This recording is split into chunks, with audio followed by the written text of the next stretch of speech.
নতুন করিয়া আজান হাকিতে অগতাবার মিনার পরে।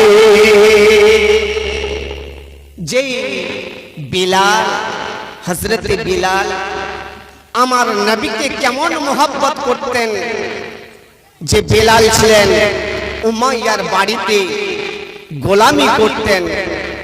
বারাদার চলুন বাবা একটু এগিয়ে যায় রে বাবা।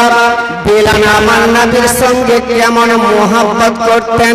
বিলাল এখনো কালেমা পড়েনি বাবা। বিলাল উমাইয়ার বাড়িতে বাবা গোলামি করে।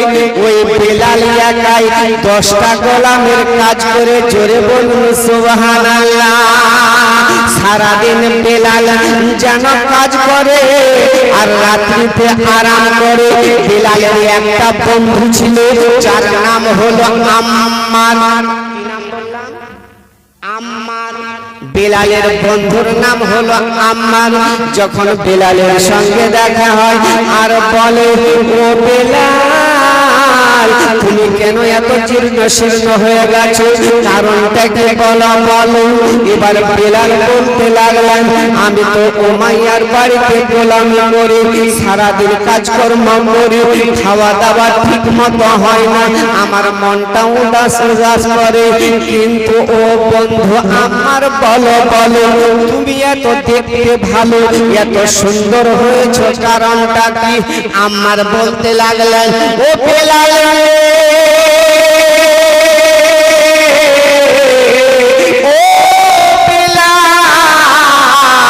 আমি তো থাকি দিনের নবী মুস্তাফার বাড়িতে। জোরে বলুন, দিনের নবী মুস্তাফার বাড়িতে থাকি। যা বলে আমি সব কিছু কথা শুনি। আমি নবী মুস্তাফার দরবারে থাকি। যারা একবার আমার নবীর কালেমা পড়েছে, এই দিনে তো সুন্দর হয়েছে, এই দিনে দুনিয়াতে দেখতে ভালো হয়েছে। আর যখন দুনিয়া ছেড়ে কবরে যাবে, আর কবরের মাঝে সুন্দর বিছানায় আরাম করবে। বিলাল বলতে লাগলেন, বলে বন্ধু আমার চলো চলো, যেন আমরা একবার যাই, জানি দিনের নবী মুস্তাফার কাছে গিয়ে দেখা করব। বন্ধুর সঙ্গে বাবা বিলাল গেলেন আমার নবী পাকের দরবারে। জোরে বলুন সুবহানাল্লাহ। আর যেই না বিলাল আমার নবী পাকের দরবারে গেছেন, আর দেখার সঙ্গে সঙ্গে আল্লাহ পাকের কি কুদরত বাবা। বিলাল বলতে লাগলেন, ও গো নবীজি আপনি একবার বলুন না বলুন না গো নবী, আমি কেমন করে মুসলমান হব? আমার নবী পাক বলে দিলেন, বলে বিলাল তোমাকে আমার কালেমা পড়তে হবে, আর দিন ইসলামের মধ্যে যত যা আছে আহকাম আরকানের মধ্যে চলতে হবে, আর তুমি মুসলমান হয়ে যাবে। জোরে বলুন সুবহানাল্লাহ। আমার নবী পাক যখন এই কথা বললেন, বিলাল বাবা রাজি হলেন। আর রাজি হয়ে যাবার পর এবারে আমার নবী পাক বলেন, ওরে বিলাল যাও যাও, তুমি উযুটা বানিয়ে নাও, আমার পিছনে পিছনে তুমি 2 রাকাত নামাজ আদা করে নাও। জোরে বলুন সুবহানাল্লাহ। বিলাল বাবা নামাজ আদা করলেন, আমার নবীর কালেমা পড়লেন। এবার উমাইয়ার বাড়িতে আসলেন। উমাইয়ার বাড়ির গোলাম বাবা সারাদিন কর্ম করে, আর রাতের বেলাতে আমার নবীর কালেমা পড়ে। আমার নবী কালেমা পড়ে। এই উমাইয়া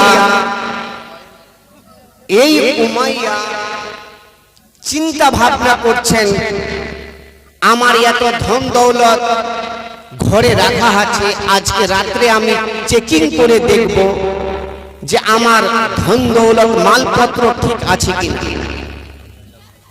বেরাদার যখন এই কথা বললেন, দু চারজন ব্যক্তিকে নিয়ে, গোলামকে নিয়ে সম্পূর্ণ ঘর দেখছেন।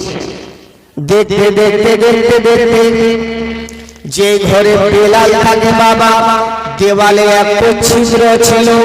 যখন উমাইয়া কান লাগিয়েছে, কি যেন শব্দ শোনা যায়, কে যেন শব্দ শোনা যায়।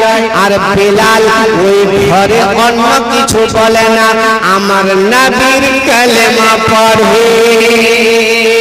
গোলামদেরকে বললেন, বলে বেলালকে বের করো। আর উমাইয়ার বাড়িতে সামনে যেন বাবা রেখেছে। বেলালকে প্রশ্ন করে, ওরে বেলাল, বলো বলো তুমি রাত্রিতে কি করছিলে? বলে আমি নবীর কালেমা পড়ছিলাম। জোরে বলুন সুবহানাল্লাহ। উমাইয়া বলতে লাগলেন, বেলাল শোনো শোনো, তোমাকে কালেমা ছাড়তে হবে, আমাদের দেবদেবীর পূজা করতে হবে, পুতুল পূজা করতে হবে, মূর্তি পূজা করতে হবে। বেলাল বলতে লাগলেন, না না, আমি দেবদেবীর পূজা করব না, মূর্তি পূজা করব না, আমি আল্লাহর কালেমা পড়েছি, আল্লাহকে এক মানে আমি মুসলমান হয়েছি। জোরে বলুন সুবহানাল্লাহ। উমাইয়া যেন বাবা রাগান্বিত হয়ে বেলালকে বাবা মারতে শুরু করেছেন। মারতে মারতে মারতে মারতে বেলাল যেন মাটিতে পড়ে গেছে। উমাইয়া বলে, বলো বেলাল বলো, তোমাকে কালেমা ছাড়তে হবে। বলে, না না না না, যতক্ষণ পর্যন্ত আমি বেঁচে আছি আমি বেলাল নবীর কালেমা ছাড়ব না। জোরে বলুন সুবহানাল্লাহ। এ ব্রাদার, বন্ধুগণ, দোস্ত, বাপ ভাইরা, আজ আমরা নবীর মোহাব্বতে এই জায়গাতে বসেছি রে বাবা। ও গো মা খালারা, শুনে যান গো মা, রাতের বেলা আপনি আপনার মেয়েকে এই মহিলা মাদ্রাসাতে আপনি পড়তে দিয়েছেন। আপনি যখন দুনিয়া ছেড়ে কবরে যাবেন, আপনার মেয়ে আপনার জন্য দোয়া করবে। আমার আল্লাহ পাক বলেন, ও দুনিয়ার বান্দা বান্দীরা শোনো শোনো, ছেলে হইয়া মা বাবার জন্য যদি দোয়া করে, সুবহানাল্লাহ সুবহানাল্লাহ। কি নাম বাবা? নামটা কি গো? একটু মুসাফা করে নেন। সুবহানাল্লাহ। মুজিবুর রহমান। না চাওয়াতে যদি 200 পাওয়া যায়, চাইলে কত পাওয়া যাবে? যদি মনে করতেন আর 100 টাকা বাড়িয়ে দিলে খুব ভালো হতো ইনশাআল্লাহ। আজকে নেই, কালকে দিয়ে দিবেন, 2 দিন পরে, 10 দিন পরে। আচ্ছা 50 টাকা দিয়ে কথাটা রাখিয়েন যখন বললেন ইনশাআল্লাহ। সুবহানাল্লাহ। নারে তাকবীর, নারে তাকবীর। কি ব্যাপার গো? নারে তাকবীর, নারে রিসালাত। মুজিবুর রহমান সাহেব 250 টাকার দাতা। দাতা যাবে বেহেশতে, দিন কাটাবে সুখে, বখিল যাবে দোজখেতে, দিন কাটাবে দুঃখে। দাতার তরে খোলা আছে বেহেশতের পথ, সকাল সন্ধ্যা ফেরেশতারা করেন মেরামত। আচ্ছা আচ্ছা, বলবো না ছেড়ে দিব গো, বলবো না ছেড়ে দিব, বলবো। তবে কথাটা হচ্ছে দেখেন, মেহফিল যদিও ভাঙা ভাঙা, ইনশাআল্লাহ একটু শুনেন, মন যদি চায় তবে ইনশাআল্লাহ দিয়ে যাবেন। আমি যখন হয়তো আপনাদের ইশারা করব যে পারবেন ইনশাআল্লাহ যতটুকু পারবেন মাদ্রাসাতে দান করবেন। যাই হোক, মুআজ্জাজ সামিনী কিরাম, বাবা যে ভাইরা গো, উমাইয়া এত বেলালকে মারধর করেছে। বেলাল বলছেন, আমার জীবন থাকতে আমি নবীর কলমা ছাড়ব না। জোরে বলুন একবার, মহব্বতে বলুন। এমত অবস্থায় উমাইয়া ভাবছেন, আমার দাঁড়াতে তো এর বেলালের কলমা ছাড়াতে পারবো না, তো আবু জেহেলকে ডাকলাম।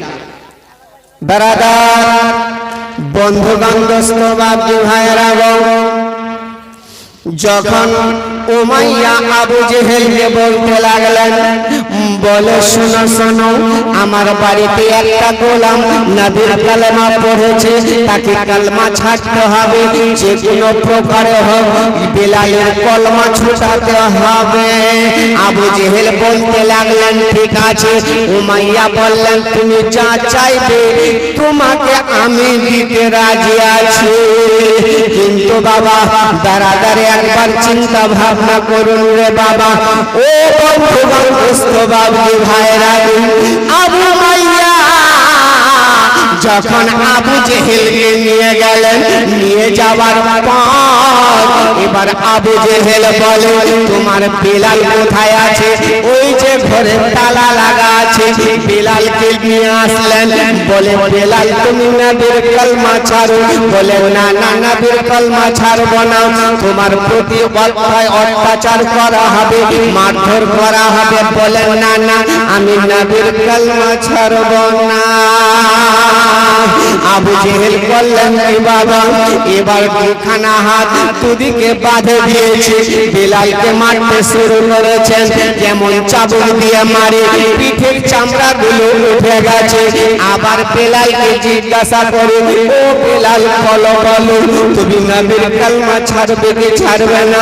বেলাল বলতে লাগলেন না না, আমি নবীর কালেমা ছাড়ব না। আবু জেহেল বলতে লাগলেন যাও যাও, তোমরা একটা বাটিতে লবণ নিয়ে আসো আর একটা বাটিতে লঙ্কার গুঁড়া।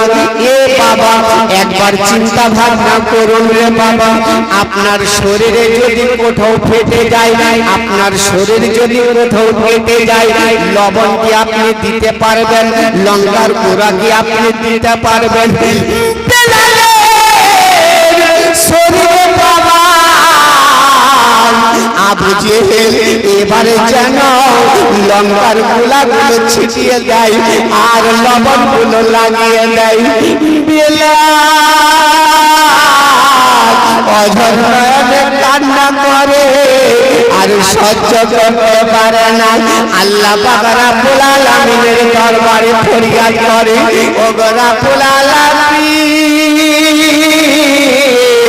আমার জান থাকতে আমি কখনো আমি নবীর কালেমা ছাড়ব না।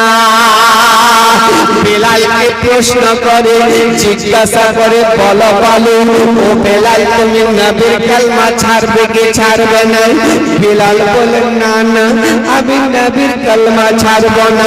যেইরা বাবা এই কথা বলা সুবহানাল্লাহ। একজন মা আমার 100 টাকা দান করেছে বিরিয়ানি শ্বশুর শাশুড়ির জন্য, সুবহানাল্লাহ, মা বাবার জন্য, আর 100 টাকা দান করেছে। আল্লাহ করে দানকে আল্লাহ কবুল করে নিও। আর যারা কবরবাসী হয়েছে আল্লাহ দানের সাথে তাদের জান্নাতে করিও, জোরে বলি আমিন। এবার আবু জেহেল বাবা এবার উমাইয়াকে বলতেছেন, ইয়ানি উমাইয়া বলে কি ব্যাপার বেলাল তো কালেমা ছাড়ে না। আবু জেহেল আবার জানো এবার বেলালের কাছে গেলেন, গরম পানি করেছে আর গরম পানির মধ্যে বেলালকে নিক্ষেপ করেছে। বেলাল বেহুশ হয়ে মাটিতে পড়ে আছে। গরম পানিতে বাবা বেলালের চামড়াটা যেন বাবা বড় বড় ফোকা হয়ে গেছে, কালো হয়ে গেছে। এমনি তো বেলাল হাবশি দেশের মানুষ, শরীরটা কালো, আরো বেশি কালো হয়ে গেছে। বেলাল বাবা যেন বেহুশ হয়ে মাটিতে পড়ে আছে।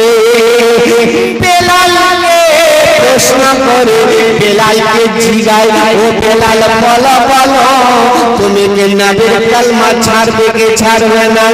বেলালের ঠোঁট দুটো নড়ে আর যেন বলে না না, আমি নবীর কালেমা ছাড়ব না। জোরে বলুন সুবহানাল্লাহ। বাবা বন্ধুগণ মুস্তফাজি ভাইরা, বেলাল যখন ঠোঁট দুটো নড়ায়, বেলালের ঠোঁটে বাবা একটা যেন পেড়ে মেরে দিয়েছে। বেলাল যেন কোনো কথা বলতে পারে না। বেলাল এর ঠোঁটে यानी এমন ভাবে একটা পেরেক মেরেছে বাবা, কোনো কথা যেন বেলাল বলতে পারে না। কার মোহাব্বতে, নবীর মোহাব্বতে, নবীর কালেমা পড়েছে। এ বারাদার